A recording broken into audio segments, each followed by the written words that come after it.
Apenas recuerdo los primeros momentos de mi vida. Todos los acontecimientos de ese periodo me resultan confusos e indistintos.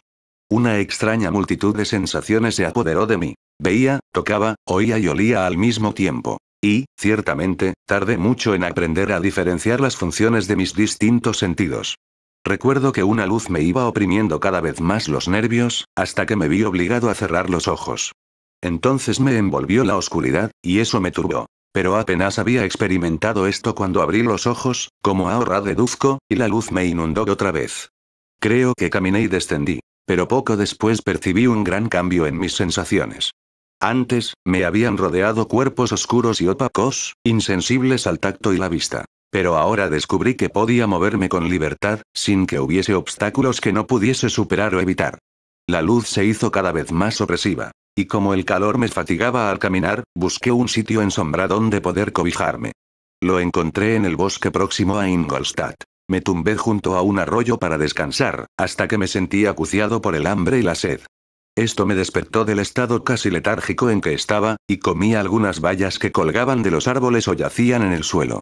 Apagué la sed en el arroyo. Me eché después, y el sueño me venció. Era de noche cuando desperté. Tenía frío, y medio me asusté instintivamente, por así decir, al verme tan solo. Antes de abandonar tu aposento, impulsado por una sensación de frío, me había cubierto con algunas ropas. Pero eran insuficientes para protegerme del relente nocturno.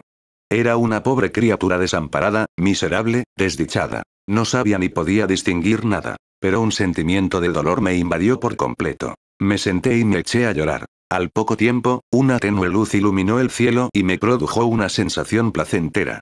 Me levanté de un salto y vi una forma radiante que se elevaba entre los árboles. Me quedé mirándola con una especie de asombro. Se desplazaba lentamente, pero iluminaba el camino. Y salí de nuevo en busca de bayas. Aún tenía frío, cuando debajo de un árbol encontré una capa enorme con la que me cubrí, y me senté en el suelo. En mi mente no había una sola idea clara. Todo era confuso. Sentía la luz y el hambre y la sed y la oscuridad. En mis oídos sonaban innumerables ruidos, y de todas partes me llegaban los más variados olores. El único objeto que podía distinguir era la brillante luna, y en ella fijaba los ojos con placer. Transcurrieron varios cambios de días y noches, y la duración de la noche había menguado ya mucho, cuando empecé a diferenciar unas sensaciones de otras. Poco a poco, fui distinguiendo con claridad la corriente cristalina que me proporcionaba bebida y los árboles que me protegían con su follaje. Me encantó descubrir que un sonido agradable, que a menudo recreaba mis oídos, provenía de la garganta de los pequeños animalillos alados que con frecuencia interceptaban la luz de mis ojos. Empecé a observar también, con mayor precisión, las formas que me rodeaban, y a distinguir los contornos del techo radiante que formaba una bóveda por encima de mí. Unas veces trataba de imitar los cantos deliciosos de los pájaros, pero no podía. Otras, trataba de expresar mis sensaciones a mi propia manera, pero los toscos e inarticulados sonidos que brotaban de mi garganta me asustaban y me hacían enmudecer. La luna desapareció del cielo y, algún tiempo después, volvió a aparecer menguada, mientras yo seguía en el bosque. Por entonces, mis sensaciones se habían vuelto claras, y mi mente asimilaba cada día nuevas ideas. Mis ojos se acostumbraron a la luz, y a percibir los objetos en su justa forma. Distinguía al insecto de la hierba, y poco a poco, una hierba de otra. Descubrí que el gorrión solo profería notas discordantes, mientras que las del mirlo y las del tordo eran dulces y seductoras. Un día en que me sentía acosado por el frío, encontré una fogata que habían dejado unos vagabundos, y me sentí inundado de placer ante el calor que experimenté junto a ella. Rebosante de alegría, metí la mano entre las ascuas encendidas, pero la retiré inmediatamente con un grito de dolor. Qué extraño, pensé, que la misma causa sea capaz de producir efectos tan opuestos. Examiné los materiales del fuego, y descubrí que se trataba de leña. Recogí rápidamente algunas ramas, pero estaban mojadas y no ardieron. Esto me apesadumbró, y me senté de nuevo a contemplar el fuego. La leña mojada que había puesto junto a la fogata se secó y empezó a arder. Reflexioné sobre esto y, tocando las diversas ramas, descubrí cuál era la causa, de modo que me dediqué afanosamente a recoger gran cantidad de leña, a fin de secarla y tener así suficiente provisión. Al llegar la noche, trayendo el sueño consigo, sentí un gran temor de que el fuego se apagase. Lo cubrí cuidadosamente con leña seca y hojas, y coloqué ramas mojadas encima. Luego extendí la capa en el suelo y me eché a dormir. Había amanecido cuando desperté, y mi primera preocupación fue ver cómo iba el fuego. Lo destapé, y una suave brisa lo avivó rápidamente hasta prender una llama. Observé eso también, confeccioné un aventador con ramas y con él avivé las brasas casi apagadas. Cuando llegó la noche de nuevo, me di cuenta con placer de que el fuego daba luz a la vez que calor, y el descubrimiento de esta cualidad me resultó útil para preparar alimentos, pues había encontrado algunos restos de asado que los viajeros habían dejado, y que tenían un sabor mucho más grato que las bayas que yo cogía de los árboles. Así que probé a preparar mi comida de la misma manera, colocándola en las brasas vivas. Descubrí que las bayas se estropeaban de tal forma, y que las nueces y raíces mejoraban mucho. Pero empezó a escasear la comida, y a menudo me pasaba el día entero buscando en vano alguna bellota con que mitigar los tormentos del hambre. Entonces decidí abandonar el lugar donde había habitado hasta ese momento, y buscar otro donde pudiera satisfacer más fácilmente las pocas necesidades que sentía. Lo que más lamentaba de esta emigración era perder el fuego que había conseguido accidentalmente, ya que no sabía cómo volverlo a encender. Estuve varias horas considerando seriamente esta dificultad, pero me vi obligado a renunciar a todo intento de reproducirlo. Así que, envolviéndome con la capa, crucé el bosque hacia poniente. Pasé 3 días en estos vagabundeos, y al fin llegué a campo abierto. La noche antes había caído una gran nevada, y los campos tenían una blancura uniforme. Su aspecto era desolador, y noté que los pies se me helaban a causa de la fría y húmeda sustancia que cubría el suelo. Eran alrededor de las 7 de la mañana, y deseaba a toda costa encontrar alimento y cobijo. Por último, divisé una pequeña cabaña en una ladera, construida sin duda para guarecerse algún pastor. Aquello era nuevo para mí, y examiné la construcción con curiosidad. Al ver la puerta abierta, entré.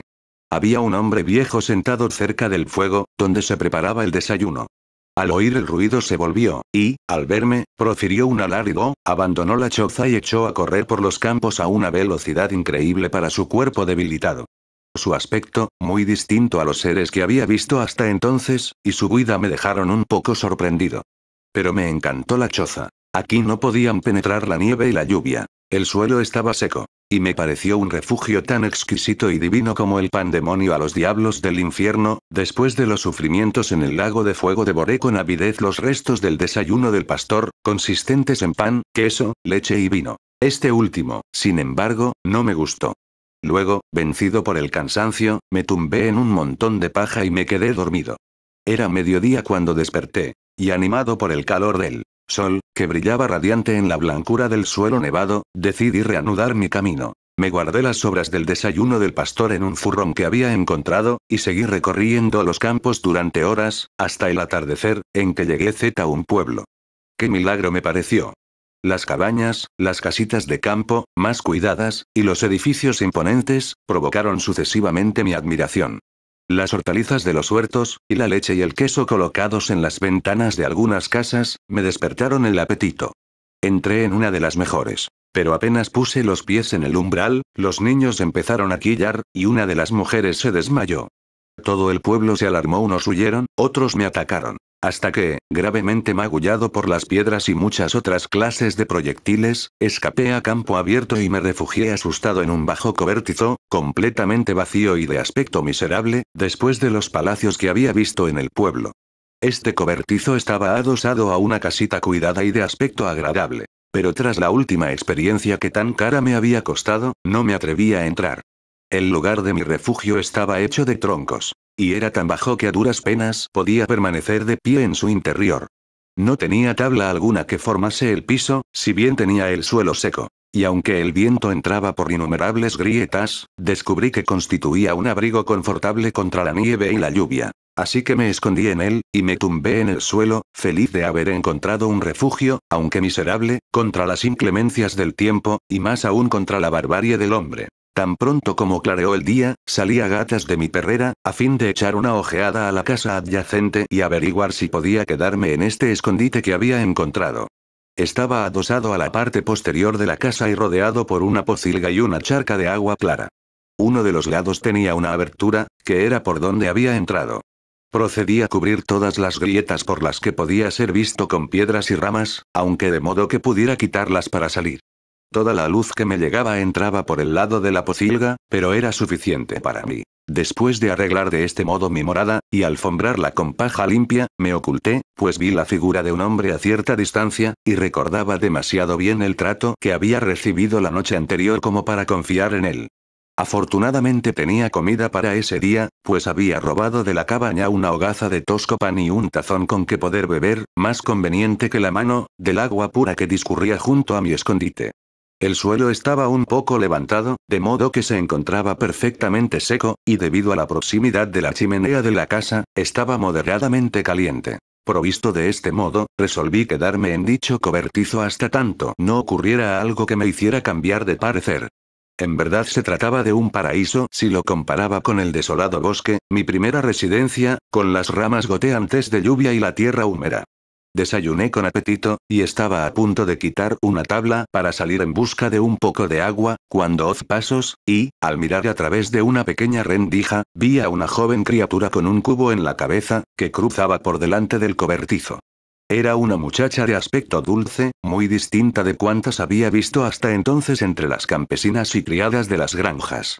Sin embargo, iba pobremente vestida, con una tosca falda de color azul y una chaqueta de paño por única vestimenta. Llevaba su rubio cabello trenzado y sin adornos. Parecía paciente, aunque triste.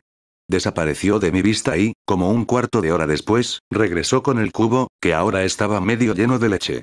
Mientras caminaba, incómoda por la carga, salió a su encuentro un hombre joven, cuyo rostro reflejaba un desaliento más profundo.